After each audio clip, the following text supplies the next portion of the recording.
السلام عليكم ورحمة الله وبركاته، والصلاة والسلام على سيدنا محمد الحبيب المصطفى. النهارده بقى عملت لكم الكاندي اللي طبعًا لعشاق الكاندي اللي بالنسبة للأطفال أو الكبار، أنا كمان من ضمن عشاق الكاندي، وصراحة ما كنتش أتصور إن أنا أقدر أعمله بالجمال دوّة. عملته بالمكعبات التلج، وعملته كمان بالسيليكون، قوالب السيليكون. بُصّي منظرها جميل إزاي، القلب بقى والوردة وفي أشكال جميلة أوي. برضه التلاجة، قوالب التلاجة اللي هو الأخضر اللي أنا وريته لكم في الأول ده، قطّعته كده وكان منظره زي ما أنتِ شايفاه جميل أوي. أنا النهارده عملته من شربات النعناع، وكمان جيلي الفراولة.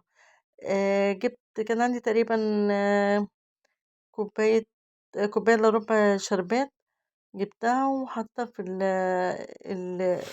الكسرونة يعني، وضِفت عليها، جبت معلقتين جيلاتين ودوّبتهم في كوباية، نُص كوباية مَيّة، أو كوباية إلا ربع مَيّة كده، ورُحت مقلّباهم كويس وحاطاهم على إيه، على الشربات. فضلت أقلِّب كويس فيهم جدًا علشان طبعًا يدوب وما يبقاش فيه أي حاجة.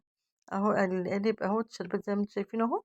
فضلت أقلبه على النار علشان طبعًا يفُك كُلّه والجيلاتين يفُك كُلّه.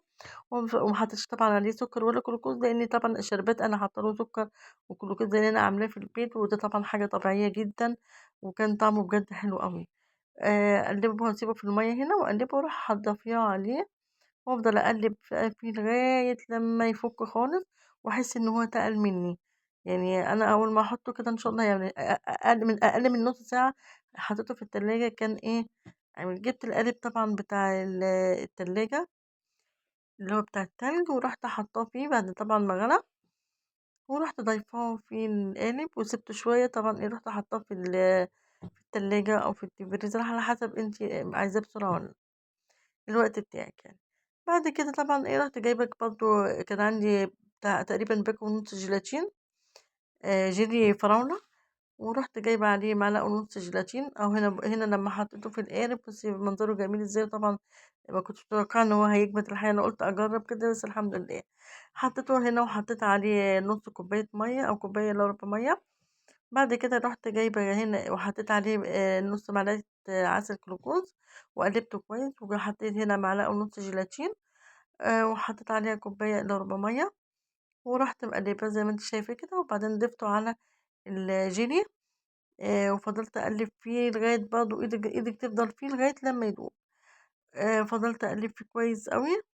بعد كده رُحت حطيته بقى في قالب السيليكون وقوالب الشفافة دي.